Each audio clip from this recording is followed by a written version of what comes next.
Hello friends, कैसे हैं आप सब। आशा करती हूँ आपकी तैयारी बहुत अच्छी चल रही होगी। तो चलिए आज का वीडियो शुरू करते हैं। आज के डिस्कशन में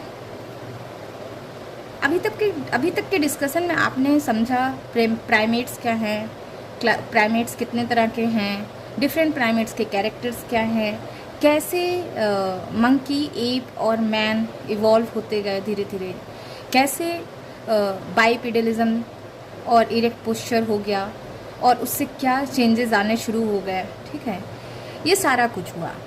अब बात करते हैं कि ये सारा कुछ जब हो रहा था तो बहुत बड़ा बायोलॉजिकल, जियोलॉजिकल और कल्चरल चेंजेस आ रहे थे। ठीक है,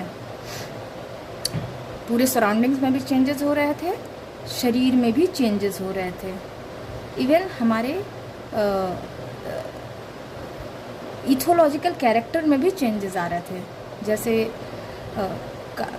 मिक्स फ्रूट डाइट बन रहा था, आर्बोरियल टेरेस्ट्रियल हो रहे थे, टेरेस्ट्रियल बाइपेडलिज्म होने शुरू हो गए थे। ठीक है, इस तरह से चीज़ें बदल रही थी। अब हम आ जाते हैं आज का सबसे इम्पॉर्टेंट डिस्कशन।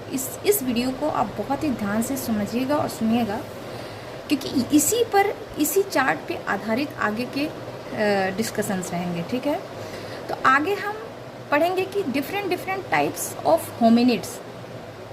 ठीक है, जैसे एप के बाद हमारे फॉसिल्स हमने डिस्कवर किए कि कैसे हम बाइपेडलिज्म के होमो सैपियंस तक पहुँचे, कैसे होमो इरेक्टस आया, कैसे होमो हैबिलिस आया, कैसे होमो सैपियंस आया।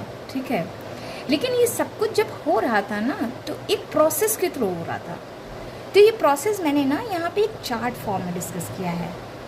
ये चार्ट मैंने लिया है, ये मॉडल, इस मॉडल को कहते हैं फीडबैक मॉडल। कौन सा मॉडल? Feedback model.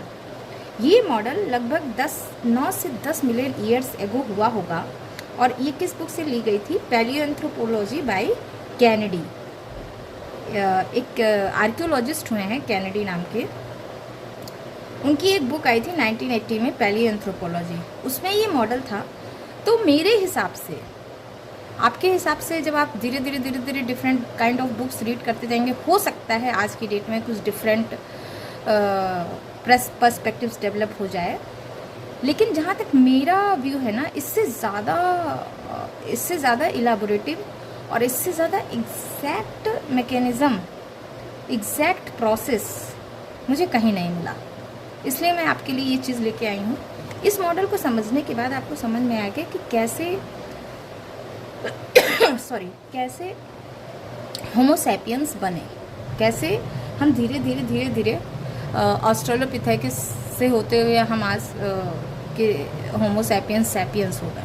ठीक है, तो चलिए शुरू करते हैं। ये क्या है, कौन सा प्रोसेस है और ये कैसे हुआ?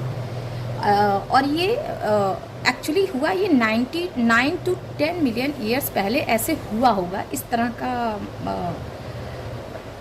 Mechanism. This is totally hypothesized. I am not saying कि एग्जैक्टली यही हुआ होगा, there may be something else, लेकिन ये मुझे मोस्ट एप्रोप्रिएट मॉडल लगता है। ठीक है, तो चलिए देखते हैं। इसको कहा गया होमिनाइजेशन, मतलब होमो सैपियंस की तरफ हम बढ़ रहे हैं या ह्यूमन बींग्स की तरफ हम बढ़ रहे हैं, तो हम इसको कह देते हैं होमिनाइजेशन। ठीक है, तो process of hominization and emergence of early hominid. Hominization क्या मतलब हुआ? यहाँ मैंने एक पॉइंट लिख रखा है, एक स्टेटमेंट, आप मेरे साथ साथ लिखते जाइए। Hominization means biocultural processes in which biological and cultural development of hominid group took place and each was complementary to each other. Right? समझ आया? ये एक बायोकल्चरल प्रोसेस है।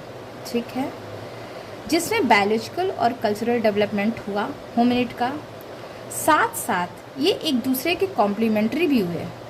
जैसे अगर हमारा फूड हैबिट चेंज हुआ तो हमारा बायोलॉजी भी चेंज हुआ। कैसे? टीथ स्ट्रक्चर चेंज हुआ। राइट, तो देखते हैं इस मॉडल में कैसे ये कहा गया है। आप इसका स्क्रीनशॉट ले सकते हैं या साथ साथ मेरे जैसे मैं बोलते जा रही हूँ आप राइट डाउन करके एक सर्कल के थ्रू इसे बना सकते हैं, ठीक है, इसी तरह ड्रॉ कर सकते हैं। इसके लेफ्ट साइड में हाइपोथेसाइज्ड इन्वायरमेंटल कंडीशन को कंसीडर किया गया है। दिस इज टोटली हाइपोथेसाइज, ठीक है, हुआ होगा ऐसा कुछ, जिससे हुआ होगा फिर ऐसा कुछ, फिर इससे हुआ होगा कुछ और ऐसा कुछ, ठीक है। तो देखते हैं क्या हाइपोथेसाइज्ड एनवायरमेंटल कंडीशन थे। फर्स्ट है flexible hand with opposable thumb, पहला मोस्ट इंपॉर्टेंट चीज़ था, ठीक है। आपने पीछे देखा कि जैसे जैसे बाइपेडलिज्म प्रॉपरली इरेक्ट हो गए तो उनका हैंड फ्लेक्सिबल होता गया और थंब अपोजेबल है। गुड आई हैंड कोऑर्डिनेशन हुआ, ठीक है, एक स्टेबल ग्रुप स्ट्रक्चर बना, ठीक है। फोर्थ वन है ओकेजनल बाइपेडलिज्म, ठीक, occasional hunting, occasional use of tools, large brain relative to body size, that is most important, मतलब उनका कॉग्निशन स्किल, उनका परसेप्शन स्किल, उनकी सोचने समझने की क्षमता बढ़ती गई in comparison to body size. तो हम कह सकते हैं कि अभी उनका कॉग्निटिव स्किल बढ़ गया। तो ये सारे हाइपोथेसाइज्ड एनवायरमेंटल कंडीशन हुए, इससे क्या हुआ, एक किक मिल गया, ठीक है। किक से क्या हुआ, उनका सर्वाइवल बढ़ गया, दे हैव ग्रेटर सर्वाइवल।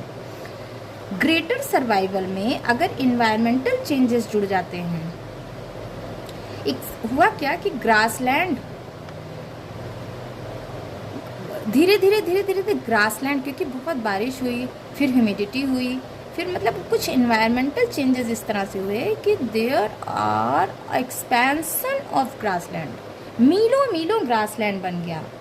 और क्या हुआ, उससे कैटल्स होने लगे, वो उसको हर्ड रियर करने लगे, उसको पालने लगे, चराने लगे, मतलब सम काइंड ऑफ हर्ड्स शुरू हुए, बड़े बड़े हर्ड्स बन गए।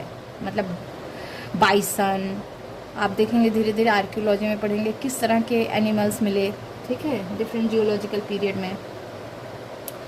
तो ये सारा कुछ मिलके और सर्वाइवल का मिलके एक नया न्यू फोरेजिंग पैटर्न बना। मतलब अभी उनका एक्सप्लॉयटेशन का तरीका इन इकोलॉजी को चेंज हो गया, एक्सप्लॉयट करने का। अब वो क्या करते थे, कुछ डिफरेंट काइंड्स से, जैसे पहले दे वर लाइक एनिमल्स, जैसे एनिमल की तरह रहते थे, अभी वो क्या था कि वो ज़्यादा इफेक्टिव हो गए थे हंटिंग, गैदरिंग और ये सारा कुछ करने पे, ठीक है। अब वो क्या करते थे, मूवमेंट इनटू ग्रासलैंड, ग्रासलैंड में मूवमेंट का उनका तरीका बदला। They have more efficient, they have more vigilant, ठीक है। इससे क्या हुआ, greater cooperation with in group, ठीक है। अगर ग्रुप में हम हंटिंग कर रहे हैं, अगर ग्रुप में हम कोई चीज़ एग्जीक्यूट कर रहे हैं, ठीक है, तो सबसे इम्पॉर्टेंट था कि वो दे वेर लाइक कि भूख लगी तो वो फूड खाना है, ठीक है। तो उन्हें ये समझ में आया कि अगर हम ग्रुप में हंटिंग कर रहे हैं तो हम ज़्यादा एफिशिएंट हो रहे हैं। तो ये सारा कुछ क्या हुआ, greater cooperation with in group. तो एक तरह से क्या चेंजेस आ रहे हैं, बिहेवियर चेंजेस आ रहे हैं और कल्चरल चेंजेस भी आ रहे हैं।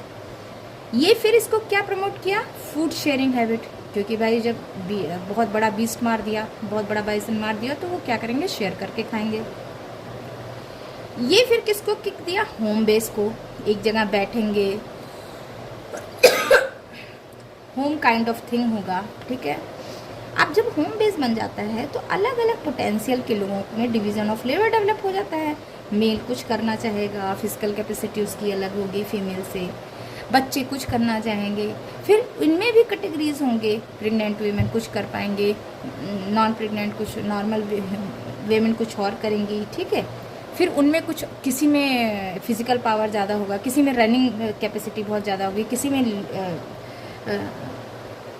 इस तरह से अलग अलग कैपेसिटी डेवलप कैपेसिटी वाले लोगों को अलग अलग डिवाइड कर दिया गया। तो इस तरह डिवीज़न ऑफ लेबर का कॉन्सेप्ट आ गया, ठीक है। अब क्या हुआ, मोर टूल यूज़ होने लगा, क्योंकि धीरे धीरे वो डेवलप हो गए कि भाई टूल्स का जैसे जैसे यूज़ करेंगे, टूल बहुत इंपॉर्टेंट है हंटिंग के लिए, ठीक है। इससे उनकी efficient, they have more efficient hunting efficiency बढ़ गई। ये क्या किया, greater muscular control over hand, hand पे जैसे वो टूल यूज़ करने लगे, बड़े बड़े पत्थरों से कोट, आगे देखेंगे आर्कियोलॉजी में core tool, flat tool, different kind of tools बनते गए, और इससे उनका मस्कुलर कंट्रोल हैंड पे बढ़ा। इससे क्या हुआ, उनकी इंक्रीज बाइपेडियलिटी, भाई भाग रहे हैं, हाथ का उनका मसल्स अलग डेवलप हुआ। इससे क्या हुआ, उनके मॉर्फोलॉजी में चेंजेस आने शुरू हुए। ठीक है, अभी क्या हुआ, इंक्रीज्ड कॉम्प्लेक्सिटी, ब्रेन में उनके सोचने समझने की क्षमता बढ़ी। ठीक है, जब वो टूल यूज़ किए। ठीक है, ये एक्चुअली होता है, ये एक दूसरे के कॉम्प्लीमेंट्री हैं। आपको पता है, जैसे कोई चिल्ड्रन को ऐसा देखिए जो थोड़ा सा ऑटिस्टिक है, सिर्फ उसके सुनने की क्षमता गई है, तो आपको पता है वो बैबलिंग भी करेगा।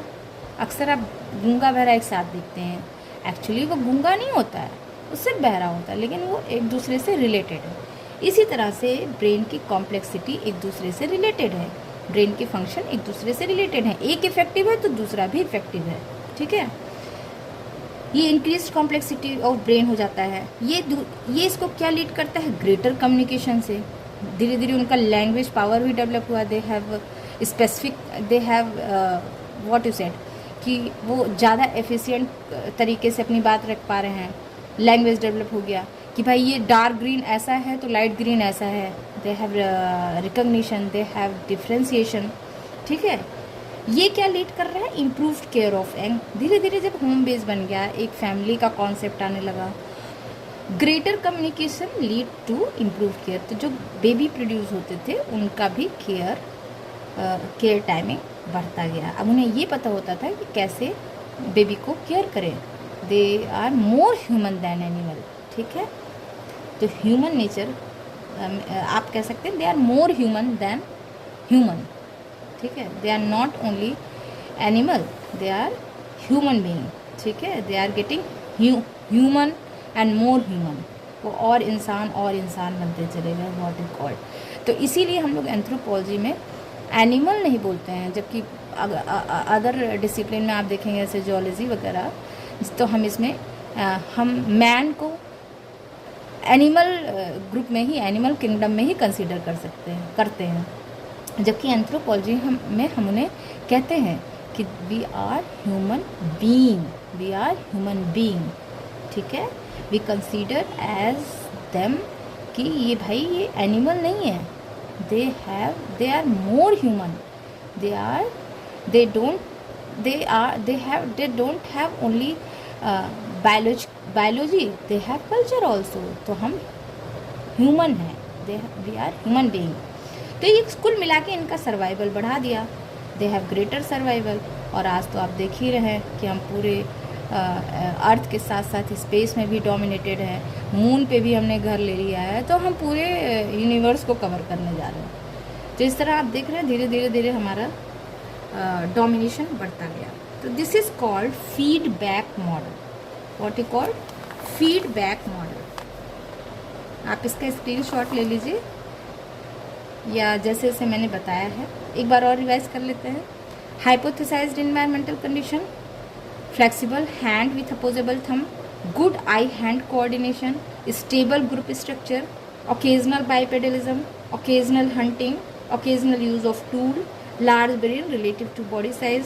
ठीक है, अगर हिंदी में इसको मैं बता दूं तो हाथ की फ्लेक्सिबिलिटी बढ़ गई, थंब अपोजेबल हुआ, आई हैंड का कोऑर्डिनेशन बढ़ा, ग्रुप स्ट्रक्चर स्टेबल हो गया, कभी कभी बाइपेडलिज्म हुआ, कभी कभी हंटिंग हुआ, कभी कभी टूल का यूज़ हुआ, तो ब्रेन का साइज़ बढ़ता गया। ये सारा कुछ किक दिया किसको, सर्वाइवल को। अब ये सर्वाइवल क्या हुआ, जो साथ साथ सर्वाइवल तो हुआ ही, लेकिन साथ साथ इन्वायरमेंट ने भी इन्हें फेवर किया। ग्रास लैंड बढ़ गए, हार्ड्स बने, बड़े बड़े बॉयसन्स, बड़े बड़े बीस्ट बन गए। तो ये सारा क्या हुआ, फोरेजिंग पैटर्न चेंज हो गया, न्यू फोरेजिंग पैटर्न बन गया। ये मूवमेंट इनटू ग्रास लैंड, तो धीरे धीरे जंगलों को छोड़ के ग्रास लैंड की तरफ आ गए। Then greater cooperation with in group में कोऑपरेशन बढ़ा, तो जिससे बिहेवियर डेवलप हुआ, एक कल्चरल चेंजेस आने शुरू हुए, फूड शेयरिंग हैबिट बढ़ा। This leads to home base, घर बनने लगा। फिर घर बना तो डिवीज़न ऑफ लेबर भी डेवलप हुआ, भाई मेल फीमेल का क्या क्या काम है। फिर मोर टूल यूज़ हुआ, इससे क्या है, हंटिंग एफिशिएंट हो गई। फिर क्या हुआ, ग्रेटर मस्कुलर कंट्रोल डेवलप हुआ हैंड पे। तो इससे क्या हुआ, बाइपेडलिज्म और ज़्यादा इंक्रीज़ हुआ, मतलब और हम तेज़ी से भागने दौड़ने और मस्कुलर कैपेसिटी बढ़ गई। ये कुल मिला के मॉर्फोलॉजी में चेंजेस करता रहा हमारे शरीर के। इससे क्या हुआ कि ब्रेन की कॉम्प्लेक्सिटी में चेंजेस आने लगे, मतलब हमारा ब्रेन और डेवलप होने लगा। और ग्रेटर कम्युनिकेशन हुआ, कम्युनिकेशन में हम लैंग्वेज, अलग अलग टाइप का लैंग्वेज डेवलप करने लगे। इम्प्रूव्ड केयर ऑफ यंग, और इस तरह से हम अपने जो न्यू बॉर्न बेबी होते थे उनको ज़्यादा केयर कर सकते थे और हम अपना सर्वाइवल सुनिश्चित कर पाते थे। तो all these are in the cyclic form. कि कुल मिला के ये साइकिल चला हजारों साल तक चलता रहा। ये कुछ ही साल नहीं कि 150 साल हुआ और हम एकदम से होमो सैपियंस हो गए। नो, एक कोर टूल से एक फ्लेक टूल बनने में हजारों साल लगे। मतलब अगर ये पत्थर है तो इधर हमने फ्लेक निकाला, इधर फ्लेक निकालने में हजारों साल लगे। तो ये एक दिन में नहीं हुआ, इट टेक्स लॉन्ग टाइम। तो ये रहा हमारा होमिनाइजेशन प्रोसेस। आप इसको दिमाग में रखिए, ये आपको आगे समझने में आसानी होगी कि क्यों आखिर रैमापिथेकस आए, फिर इरेक्टस आया, फिर ऑस्ट्रेलोपिथेकस आया। ये सारा कुछ कैसे आते गए और फिर हम आज का सुपीरियर ह्यूमन बीइंग या सुपर पावरफुल लेते हुए हम ह्यूमन बीइंग बन चुके हैं। ठीक है, तो दैट इज़, मुझे लगता है कि आपको समझ में आ गया होगा। जो भी डाउट्स हैं नीचे कमेंट सेक्शन में ज़रूर लिखें। नेक्स्ट डिस्कशन में मैं पूरी कोशिश करूँगी कि आपके डाउट्स को क्लियर करूँ। तो that is all for today's discussion. Thank you very much. Thanks for listening.